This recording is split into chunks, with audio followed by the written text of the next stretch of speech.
మన ముకుందాలో Christmas and new year offer విఏపై ఫ్లాట్ 10% తగ్గింపు. వివరాలకి సంప్రదించండి. నమస్తే. నందిని మిల్క్ సమర్పించు సంక్రాంతి స్పెషల్ కిచెన్ ఎపిసోడ్స్ కి స్వాగతం.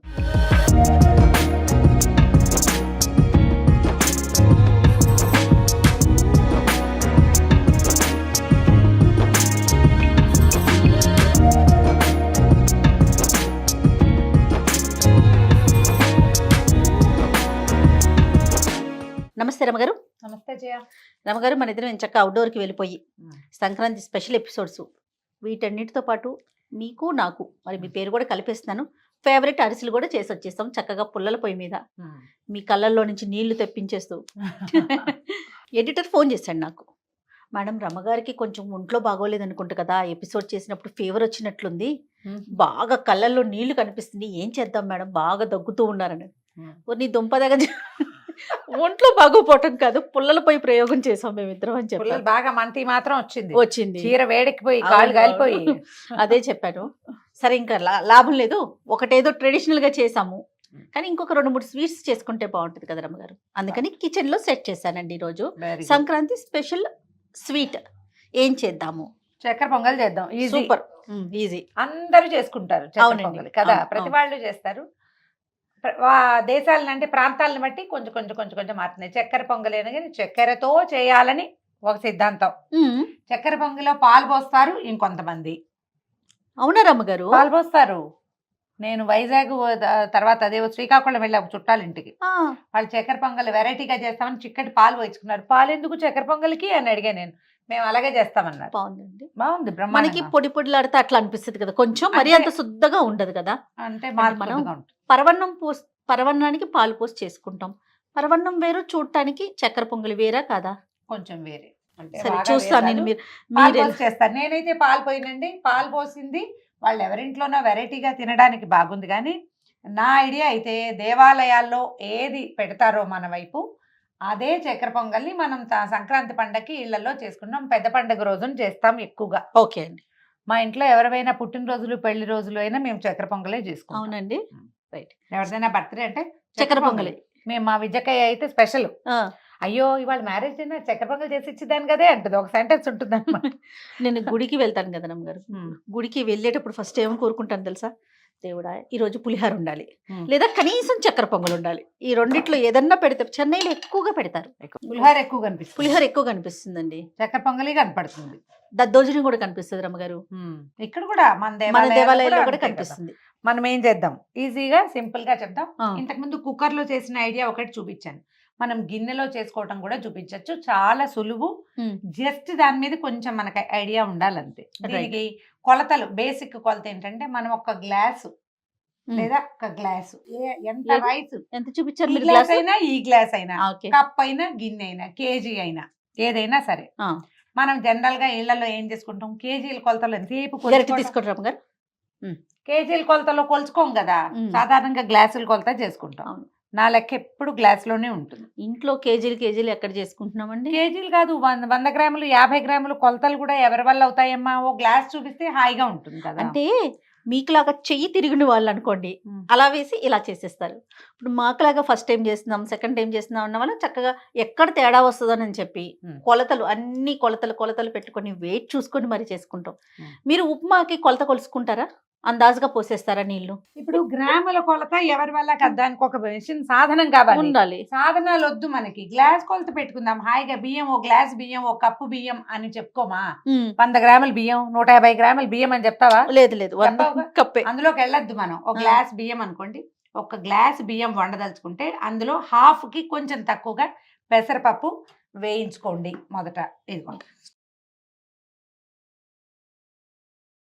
పెసరపప్పుని సన్నటి మంట మీద దోరగా కలర్ వచ్చేలాగా వేయించండి. పెసరపప్పు రెండు రకాలు, ఇలా పచ్చి పెసరపప్పు బియ్యంతో కలిపి వండేసినా బాగానే ఉంటుంది, శుద్ధగా కలిసిపోతుంది.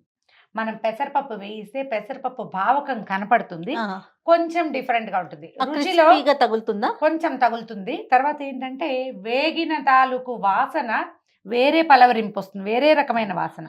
ఇది కూడా ట్రై చేద్దాం, అందుకని ఇది చూపిస్తాను. పెసలు కానీ మినుములు కానీ వేగితే ఒకలాంటి మంచి వాసన. ఉప్మా గురించి అడుగుతున్నా కదా, మ్మ్. అమ్మున్నారు మ్మ్. అందాజుగా పోసేస్తారు అమ్మగారు, రవ్వ నీళ్ళు అంతా. నేను అట్లా కాదు, ఒక గ్లాస్తో రవ్వ పోసానా అదే గ్లాస్తో 2 గ్లాసులు నీళ్ళు పోసి ఒక చుక్క అటు ఇటు అయినా బాగా రాదేమో అన్న ఒక ఫీల్. అంటే లెక్క నేను చెప్తున్నా. అంటే నాకు ఒక చుక్క అటు ఇటు అయినా బాగానే వస్తుంది, కానీ నేను కూడా గ్లాస్ కొలతే ఓ 3 గ్లాసులు పోసేసాం అనుకోండి, అవును. పోసేటప్పుడు రవ్వను కొంచెం చూసుకోవాలి అంతే. మనం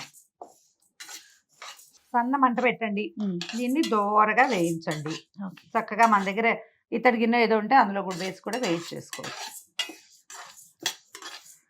ఇది ఒక పెద్ద గ్లాసు బియ్యానికి 1/2 గ్లాసు పప్పు, 1/2 గ్లాస్ కంటే కొంచెం తక్కువ, పూర్తిగా అరగా సగం సగం అని అనుకోవద్దు, కొంచెం తక్కువ వేసుకోవచ్చు.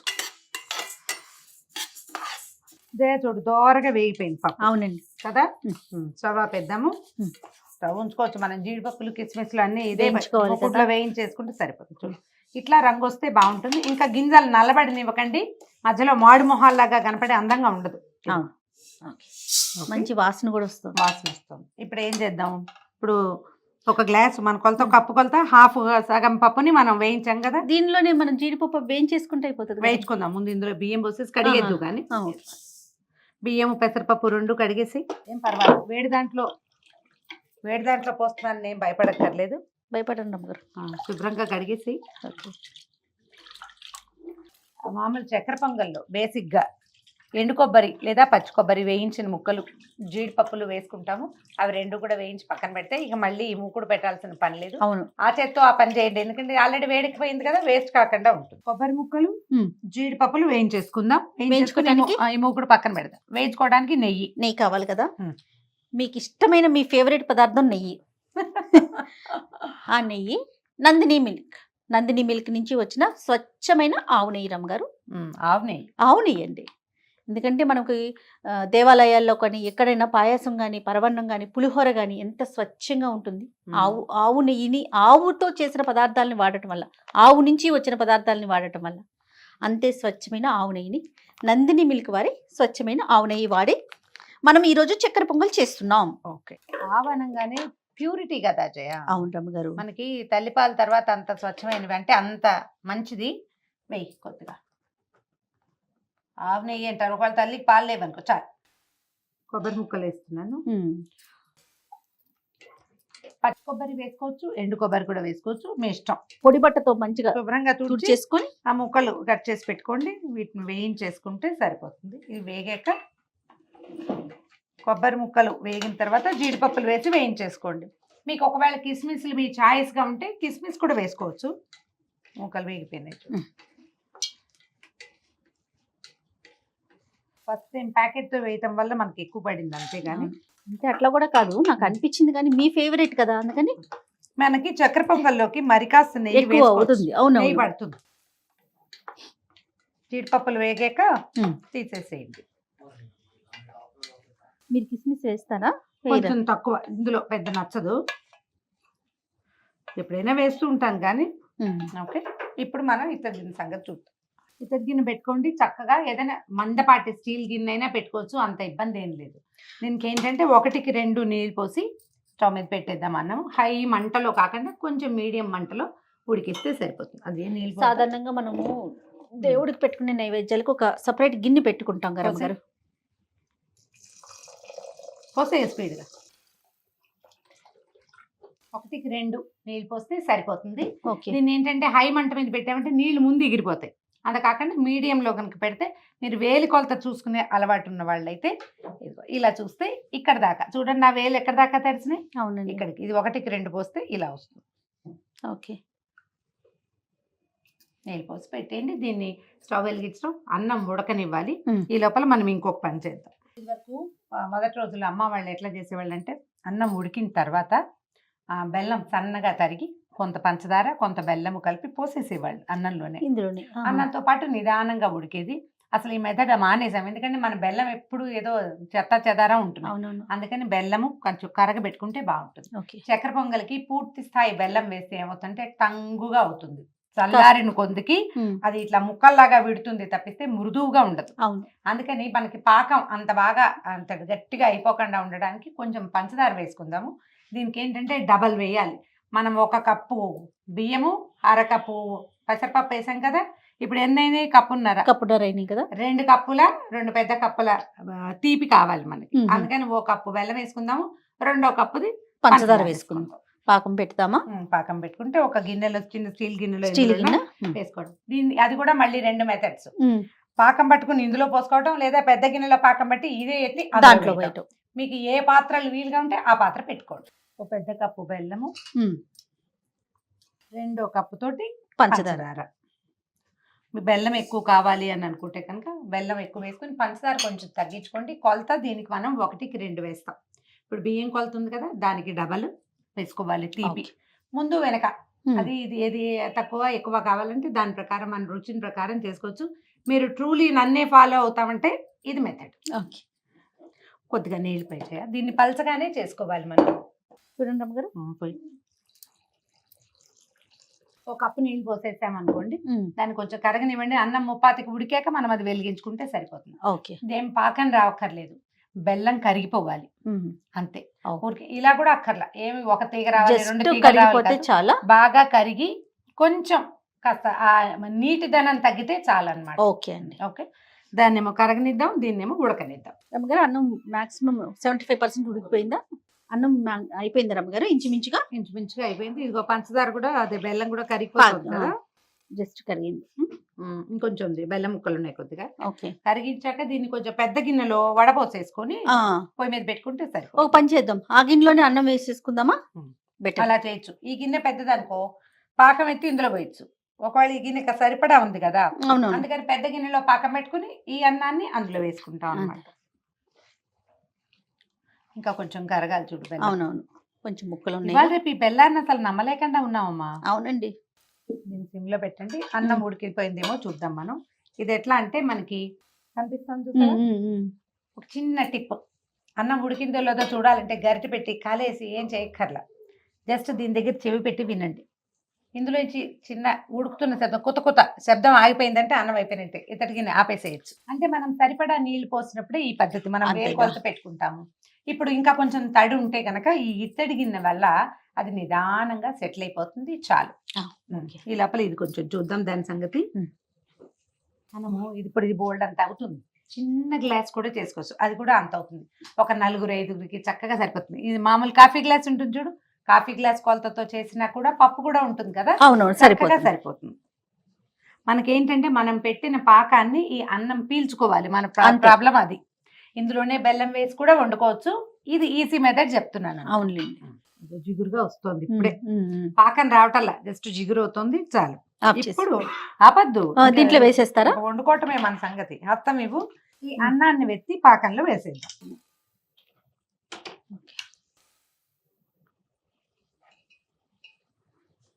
దీన్ని ఒక పావు గంట ముందు వండి కూడా పెట్టుకోవచ్చు మీ వెసులుబాటు ప్రకారం. అన్నమా?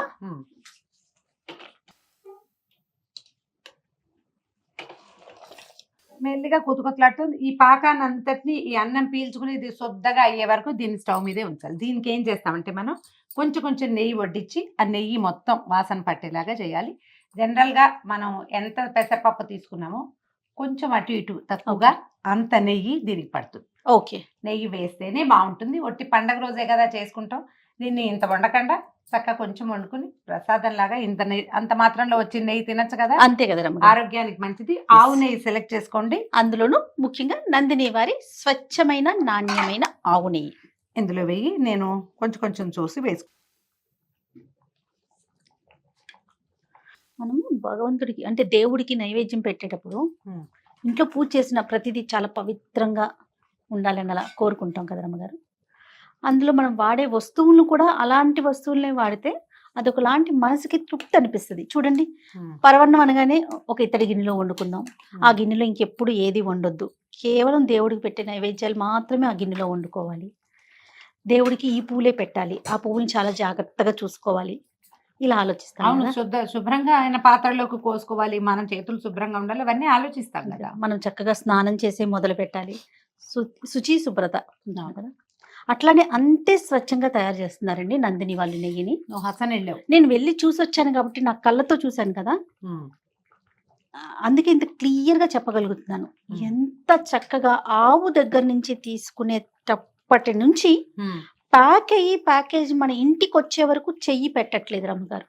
ఇక్కడ మనిషి చెయ్యి కూడా తగలట్ల. అంత మెషినరీ. అంత మెషినరీస్ తో, అంత ప్యూరిటీతో ప్రాసెస్ ఒక దాని తర్వాత ఒకటి, ఏది ఎప్పుడు ఎట్లా ఎంతవరకు చేయాలో అంత ప్రాసెస్. టన్నుల కొద్ది తయారు చేస్తున్నారండి. పాలు కానీ, నెయ్యి కానీ, స్వీట్స్ కానీ, అన్ని రకాల ఐటమ్స్. చాలా బాగుంది రమ్మగారు. వాసన బ్రహ్మాండంగా ఉంది. దీన్ని కొంచెం అడుగు పట్టేందుకు ఒక్క రవ్వ అవకాశం ఉంది, ఎక్కువ కాదు, కొద్దిగా ఉంటుంది, పెసరపప్పు ఉంది కాబట్టి. అవును రమ్మగారు. మనం పక్కన పెట్టిన నెయ్యి అంతా పీల్ చేసింది అయిపోయింది. మనం ఇందులో ఉన్న పాకం కూడా చూడండి, ఇందాకటికి ఇప్పటికి ఎంత మారిపోయిందో.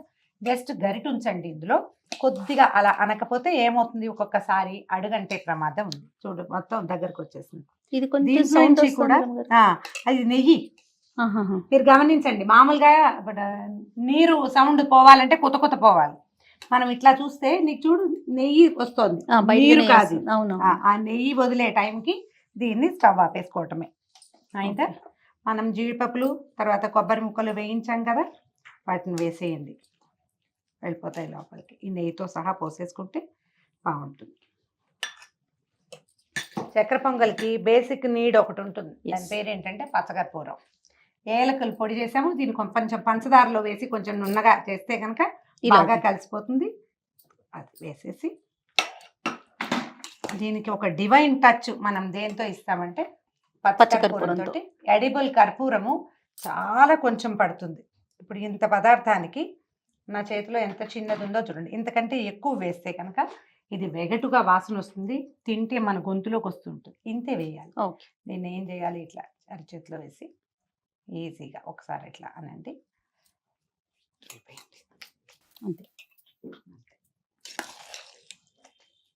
మీకు ఇమీడియట్గా ఇప్పటికిప్పుడు రంగనాథ స్వామి దేవస్థానంలో నుంచున్న ఫీలింగ్ ఇది తెప్పించేస్తుంది. అవునండి, కర్పూరం పడితే చాలు వచ్చేస్తుంది. అయిపోయింది. ఇంకా కొంచెం సరదాగా ఉంటే ఇంకో 2 స్పూన్ల నెయ్యి వేసేయండి ఇందులో. మీకు అనిపిస్తుందో చెప్పండి, ఇచ్చేస్తా. ప్యాకెట్ నా దగ్గరే ఉంది, నందిని నెయ్యి. దీనికల్లా నెయ్యి వేస్తే అవునవును, అప్పుడే టేస్ట్ ఉంటుంది, బాగా వస్తుంది. దీన్ని ఏ పాత్రలో పోసి పెట్టుకుంటామో అందులో ముందు కొంచెం నెయ్యి వేసి తర్వాత దీన్ని వేయండి. అప్పుడు ఏమవుతుంది, ఇది చక్కగా స్ప్రెడ్ అయ్యి గిన్నె కంటుకోకుండా ఉంటుంది. ఎలా మెరుపుగా వస్తుందో చూడు. అవును రమ్మగారు.